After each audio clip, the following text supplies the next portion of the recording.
अच्छा, बिस्मिल्लाहिर्रहमानिर्रहीम।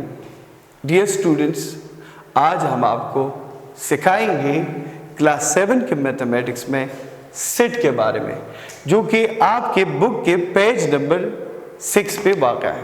Page number 6 उस पे कि सेट क्या चीज़ है, और इसी सारे आर्टिकल्स के बुनियाद पर फिर यहाँ पर आपके पास एक एक्सरसाइज भी है इसमें। तो चलो जी डिस्कस करते हैं what is a set. Set असल में है क्या चीज? A collection of well defined and distinct objects is called set. यानी उन चीजों का मजमुआ जो वेल डिफाइंड हो और डिस्टिंक्ट हो, डिफरेंट हो एक दूसरे से, उन चीजों के मजमुए को सेट कहते हैं। अब आप कहेंगे कि सर ये वेल डिफाइंड है क्या चीज? तो वेल डिफाइंड का मतलब यहां पर है कि अगर किसी कलेक्शन के बारे में हर एक का जो राय है ना वो सेम हो, एक जैसे राय रखते हो, सब एक राय पर मुत्तफिक हो, तो उसी चीज को हम वेल डिफाइंड कहते हैं। चलो और समझाने की कोशिश करते हैं। मैंने एक एग्जांपल लिखा है यहाँ पे, the naughty boys of a class 7। मैं भी एक बंदा आपसे पूछ सकता है कि यार ये जो नॉटी बॉयज ऑफ क्लास 7 थे, क्या ये सेट है? बिल्कुल कलेक्शन तो है। अगर हम गौर करें तो ये कलेक्शन है, बहुत सारे बच्चे इकट्ठे हुए। लेकिन शरारती, ये जो टर्म है ना नॉटी, शरारती, ये मेरे लिए एक बंदा शरारती हो, दूसरे के लिए वो शरीफ हो सकते हैं, तो ये चीज वेल डिफाइंड नहीं है, ये टर्म वेल डिफाइंड नहीं है। तो इसी वजह से इस कलेक्शन को हम सेट नहीं कह सकते। एक दूसरा एग्जांपल हो जाए, the old vehicle of Mingora city. Mingora city के अंदर पुरानी गाड़ियों का जो कलेक्शन है, क्या वो सेट है? तो उसके लिए बताना चाहता हूं कि यार ओल्ड जो टर्म है ना, ये वेल डिफाइंड नहीं है। वजह ये है कि मैं भी एक गाड़ी, मैं फर्ज करें गरीब बंदा हूं, मेरे लिए एक गाड़ी पुरानी गाड़ी भी नहीं हो सकती है, और एक अमीर बंदे के लिए एक नई गाड़ी भी पुरानी हो सकती है। तो ये जो ओल्ड एंड न्यू का कांसेप्ट है ना, ये जो टर्म्स होते हैं ये वेल डिफाइंड नहीं होते। तो इस तरह की कलेक्शन को हम सेट नहीं कह सकते। अच्छा जी, फर्ज करें दूसरा एग्जांपल आपके साथ शेयर करता हूं ताकि आपको अच्छी तरह क्लियर हो जाए। फर्ज करें किसी बंदे ने 1 2 3 4 एक कलेक्शन लिया है, कुछ नंबरों का कलेक्शन है। अब एक बंदा कह रहा है कि आया इसी को हम सेट कह सकते हैं, इसकी कलेक्शन को हम सेट कह सकते हैं। तो जब मैंने देखा बिल्कुल इसमें अगर हम 1 को देखें तो ये वेल डिफाइंड है, हर एक बंदा इसको 1 बोलते हैं। इस तरह 2 3 4 सारे वेल डिफाइंड है। इसके अलावा हर एक एलिमेंट दूसरे से बिल्कुल मुख्तलिफ है, तो बिल्कुल इसी कलेक्शन को हम सेट कह सकते हैं। अच्छा, एक और बंदे ने इस तरह लिखा, फर्ज करिए 5 5 6 7। हम जानते हैं कि 5 हो या 6 हो या 7 सारे के सारे वेल डिफाइंड है, लेकिन यहां पर रिपीटिशन है। इसमें डिस्टिंक्ट एलिमेंट्स नहीं, ये सारे के सारे 2 एलिमेंट्स यहां पर रिपीट हुए हैं। तो इस वजह से ये जो कलेक्शन है ना, this is not a set. क्योंकि सेट होने के लिए कलेक्शन को दोनों कंडीशन सेटिस्फाई करना पड़ेगा।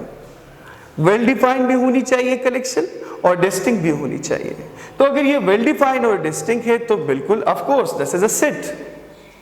अच्छा जी, अब सेट नोटेशन की बात करते हैं। याद रखिए किसी भी चीजों का जो कलेक्शन होता है ना, उसी कलेक्शन को हम ब्रैकेट में बंद करते हैं और एक कैपिटल लेटर से रिप्रेजेंट करते हैं। This is the notation of a set.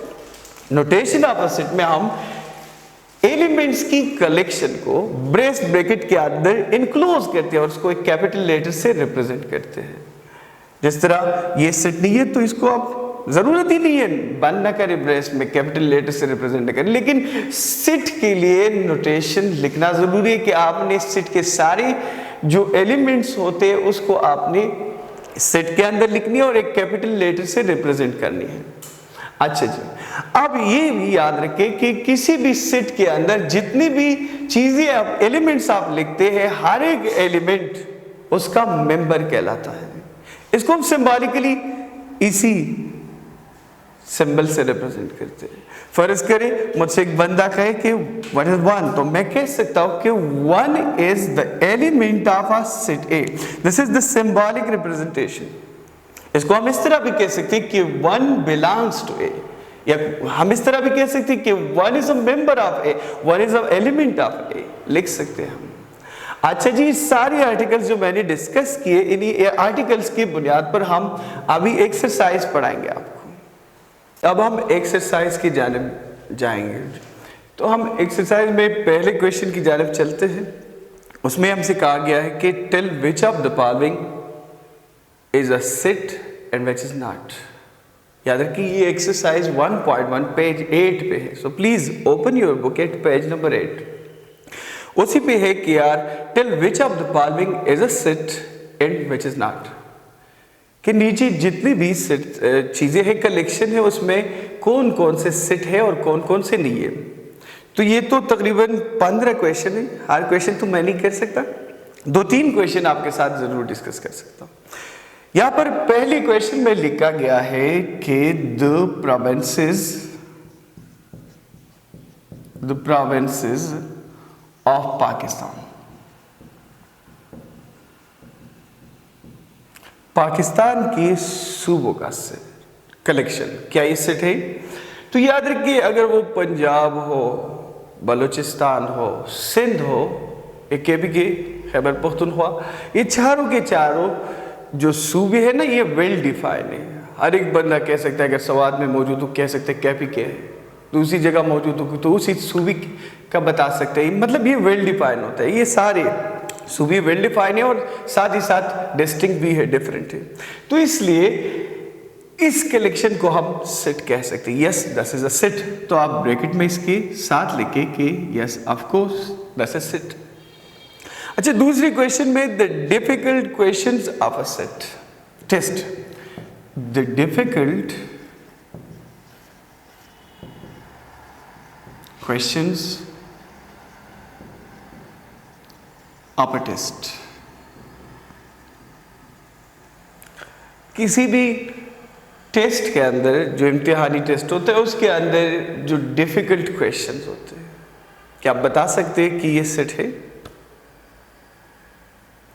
बिल्कुल ये सेट नहीं है। वजह ये है कि ये जो डिफिकल्ट टर्म है ना, ये वेल डिफाइन नहीं है। मे बी एक क्वेश्चन मेरे लिए डिफिकल्ट हो सकता है, लेकिन किसी दूसरी लायक बंदे के लिए वो आसान हो सकता है। दैट्स वाई ये जो डिफिकल्ट टर्म है ना, ये वेल डिफाइन नहीं है। हाँ, कलेक्शन है, बहुत सारे क्वेश्चन होंगे उसमें टेस्ट के अंदर, तो कलेक्शन है, लेकिन वो कलेक्शन चूंकि वेल डिफाइन नहीं है और सेट होने के लिए, कलेक्शन के लिए जरूरी है कि वो वेल डिफाइन और डिस्टिंक्ट हो। तो वेल डिफाइन नहीं है, एक कंडीशन फेल हुआ, that's why this is not a set, not a set, ये सेट नहीं है। अच्छा जी, इस तरह थर्ड क्वेश्चन में कह रहा है the geometrical instrument, the geometrical instruments. कह रहा है कि ये जो ज्योमेट्रिकल इंस्ट्रूमेंट्स होते हैं ना, वो जो कंपास होता है, सेट स्क्वायर की जो वो पेयर होता है, पेयर ऑफ कंपास होता है इस तरह, या रूलर होते हैं, ये सारे जो मैथमेटिकल बॉक्स के अंदर रखे जाते हैं, ये सारे इंस्ट्रूमेंट होते हैं ज्योमेट्रिकल इंस्ट्रूमेंट। तो बिल्कुल उसमें से हर एक चीज़ वेल डिफाइन है। अगर मैं एक कंपास हाथ में पकड़कर किसी से पूछ लूँ, हर कोई बंदा कह सकता है कि दिस इज कंपास, ये कंपास है, जो पेयर ऑफ कंपास होते हैं। तो उन सारे इंस्ट्रूमेंट का जो कलेक्शन है बिल्कुल वो सेट है। तो आप लिखिए यहाँ पर दिस इज अ सेट। अच्छा, पहले क्वेश्चन के अंदर तकरीबन 15 तक आपको बहुत सारे कलेक्शन दी गई, आपसे कहा गया है कि यार इनमें से कौन कौन से सेट है, कौन कौन से नहीं है। तकरीबन 3 तो मैंने आपके साथ डिस्कस की, बाकी आपके लिए होमवर्क के खाते में डाल दें। यानी 4 से लेकर तकरीबन 15 तक पहले क्वेश्चन की जितनी बाकी पार्ट्स हैं, इसको हम होमवर्क के कैटेगरी में डालते हैं। ठीक है जी। अच्छा जी, अब क्वेश्चन नंबर 2 की जानिब हम चलते हैं। ये तो था क्वेश्चन नंबर पहला, फर्स्ट। क्वेश्चन नंबर 2 में क्या है? क्वेश्चन नंबर 2 में हमसे कहा जा रहा है कि अगर आपके पास ए भी एक सेट हो जिसमें अगर एलिमेंट्स पड़े हो A, E, I, O, U, और साथ ही साथ बी भी एक सेट हो जिसमें एलिमेंट्स पड़े हैं A B C and so on up to Z. एक बंदे ने दो सेट्स दिए हैं, एक सेट है जिसमें एलिमेंट्स पड़े हैं small a small e i o u. याद रखिए कि सेट का नाम हम कैपिटल लेटर से लिखेंगे, लेकिन सेट के अंदर जितने भी एलिमेंट्स हैं वो चूंकि नंबर होते हैं तो वेरिएबल शक्ल में उसको हम स्मॉल लेटर से भी रिप्रेजेंट कर सकते हैं। तो इसमें ए ई आई ओ यू कुछ लेटर्स पड़े हैं इंग्लिश अल्फाबेट्स की इस तरह। बी भी एक सेट में जिसमें सारे के सारे लेटर्स हैं इंग्लिश अल्फाबेट्स के। तो ये दो सेट तो बुक ने दिए हैं। अब बंदा कह रहा है कि आप ये बताएं कि नीचे मैं आपको कुछ स्टेटमेंट्स दे रहा हूं, इनमें से कौन कौन से स्टेटमेंट ट्रू है और कौन कौन से स्टेटमेंट फॉल्स है। पहला स्टेटमेंट जो उन्होंने दिया है वो है small a belongs to capital A set. क्या आप बता सकते ए बिलोंग्स टू क्या साइन है, मेंबर का साइन। तो वो कह रहा है कि as a member of set A क्या ये small a capital A set का मेंबर है। तो अगर ये ट्रू है तो प्लीज आप ट्रू लिख के, अगर फॉल्स है तो आप फॉल्स लिखें। जब मैंने देखा ए सेट के अंदर बिल्कुल स्मॉल ए पड़ा है तो वो भी तो कह रहा है ना कि this small A is the member of a capital A set. तो बिल्कुल A is a member of a capital A set, ये ट्रू स्टेटमेंट है। तो यहां पर इसके साथ इस तरह लिख के ट्रू। अच्छा जी, दूसरी क्वेश्चन में एक दूसरा स्टेटमेंट दिया गया है कि D does not belongs to set A. कि आए ये ट्रू स्टेटमेंट है या फॉल्स स्टेटमेंट है। अच्छा ये याद रखिए, ये मेंबर का इज अ मेंबर ऑफ या एलिमेंट्स ऑफ या बिलोंग्स टू के लिए हम ये सिंबल यूज करते हैं और डज नॉट बिलोंग्स टू के लिए हम ये वाला सिंबल यूज करते हैं। तो ये कह रहा है कि D does not belongs to A, कि डी जो है ना, ये जो स्मॉल डी है ये कैपिटल ए सेट का एलिमेंट नहीं है। तो जरा देखिए है इसमें नहीं है ना, तो आपने लिखा कि D does not belongs to A, this statement is true, चूंकि वाकई D element capital A set में मौजूद नहीं है। अच्छा जी, बहुत सारे और भी स्टेटमेंट दी गई है, तकरीबन 16 तक। तो ये सारे 16 तक जितनी भी और फिल इन द ब्लैंक्स है, सारी ट्रू फॉल्स है, ये सारे के सारे आपके लिए होमवर्क है। काइंडली आप इसको सॉल्व करें, ठीक है।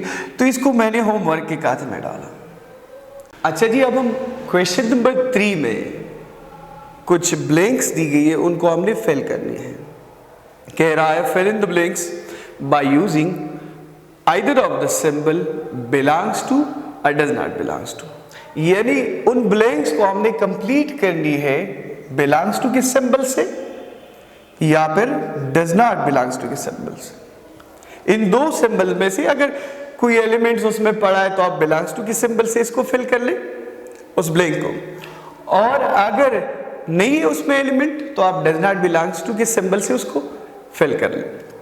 अच्छा जी, यहां लिखा गया है कि 1, फिर इस तरह ब्लैंक्स लिखा गया 2,3, a set containing with element 2,3। ये कह रहा है कि क्या ये 1 इसी सेट से बिलोंग्स करता है। जब मैंने देखा इसके अंदर 1 है ही नहीं, तो इसलिए हम लिखेंगे does not belongs to the set. इसी तरह दूसरी सेकंड पार्ट में एक क्वेश्चन दिया है कि स्मॉल बी डैश, यहां लिखा गया है ABC। जरा गौर करें, क्या इसी सेट के अंदर आपको स्मॉल बी दिखाई दे रहा है? यस है, बिल्कुल। तो हम लिख सकते हैं कि B belongs to this set या B is a member of this set. बाकी तमाम के तमाम ब्लैंक्स इसी तरीके से या आप डज नॉट बिलोंग्स टू लगाए या बिलोंग्स टू लगाए, जो भी सुइटेबल हो। तो प्लीज ये सारे के सारे जो तकरीबन 10 तक ब्लैंक से, इन सारे को आप प्लीज घर में फिल कर ले। तो ये भी होमवर्क। अच्छा जी, अब क्वेश्चन नंबर 4 की जानिब चलते हैं। क्वेश्चन नंबर 4 में है right the following statement into symbolic form. बहुत सारे स्टेटमेंट है जिसको उसने डिस्क्रिप्टिव शक्ल में दी है, एक डिस्क्रिप्शन है, सेंटेंस है, उनको हम लिखेंगे जनाब सिंबॉलिक शक्ल में। लिखा गया है कि O is an element of set W। लिखा है O is an element of set W, कि O W सेट का एलिमेंट है। तो यार ये तो एक डिस्क्रिप्टिव शक्ल है यार, एक डिस्क्रिप्शन सी हुई है, सेंटेंस है यार। तो इसको हम किस तरह सिंबॉलिक शक्ल में लिखेंगे? इस तरह है कि O, सारी ये जीरो है, सारी O नहीं, zero, zero is an element of set W। तो हम लिखेंगे कि zero is an element of set W। W से मतलब यहाँ पर होल नंबर है, तो होल नंबर में जीरो होता है, तो जीरो बिलोंग्स टू W और zero is a member of W। तो ये सिंबॉलिक शक्ल हो गई। अच्छा जी, बहुत सारे और भी है, आप गालिबन लिख सकते हैं कि 5 इज एन एलिमेंट। बहुत सारे हैं यार, ये तो मैंने पहला कर दिया, अब आगे जाए सेम टू सेम यही तरीका है। अगर हम गौर करें, तकरीबन मैं क्वेश्चन नंबर 6, पार्ट नंबर 6 यहाँ पर फेंक करता हूँ। यहाँ पर लिखा है जी कि 0 belongs to the set of A, कि 0 इज एन एलिमेंट या बिलोंग्स टू सेट A। तो ये भी डिस्क्रिप्टिव शक्ल है। आप इस डिस्क्रिप्शन की जगह सिंबॉलिक फॉर्म यूज कर सकते हैं कि 0 बिलोंग्स टू A। अच्छा जी, तो ये सारे के सारे क्वेश्चंस तकरीबन एक ही तरीके से, काइंडली आप इसको घर में प्रैक्टिस करें। तकरीबन 8 तक, सॉरी 13 तक यहाँ पर इनमें से कुछ स्टेटमेंट्स है जो कि डिस्क्रिप्टिव शक्ल में आपने उसको सिंबॉलिक फॉर्म में लिखनी। तो ये सारे के सारे काइंडली आप घर में प्रैक्टिस करें, इसलिए मैंने होमवर्क के खाते में डाला। अच्छा जी, अब हम क्वेश्चन नंबर 5 की जानिब चलते हैं।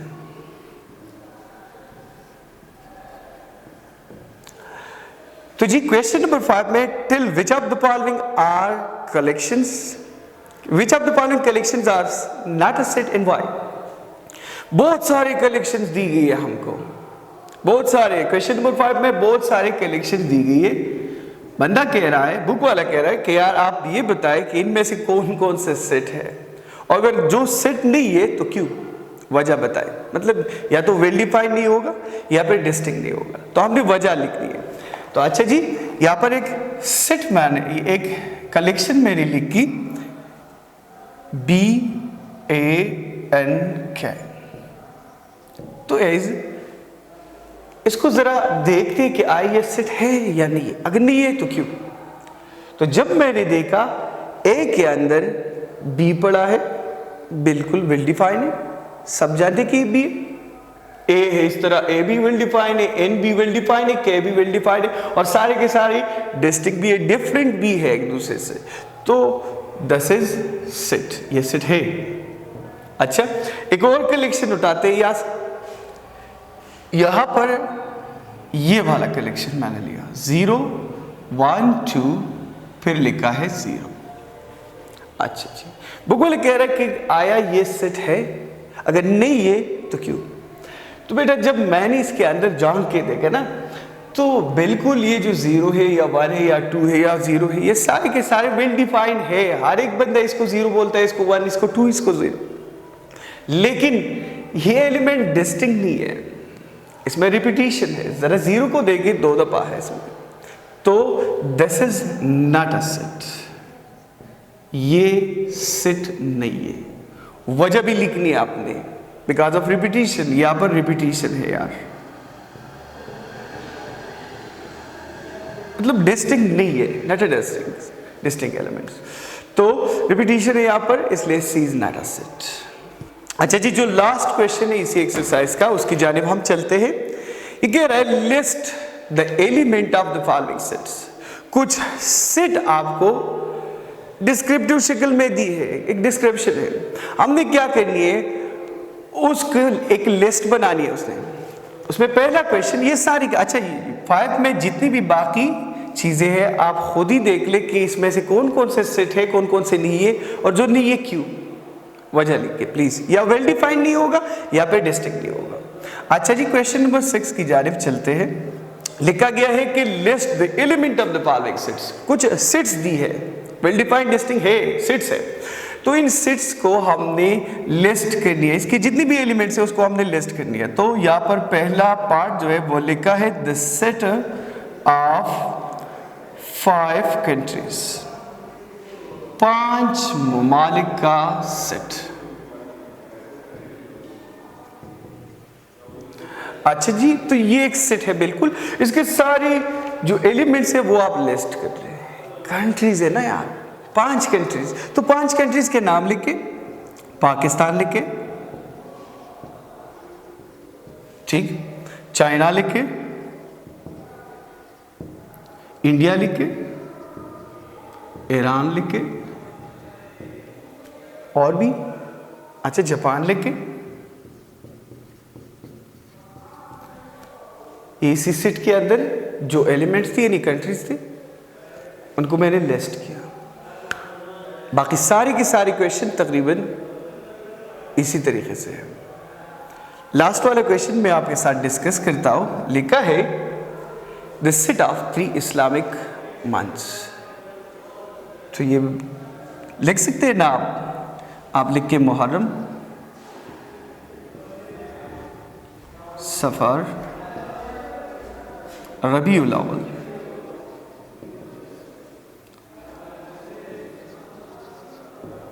तो ये 3 इस्लामिक मंथ का नाम लिखे मैंने।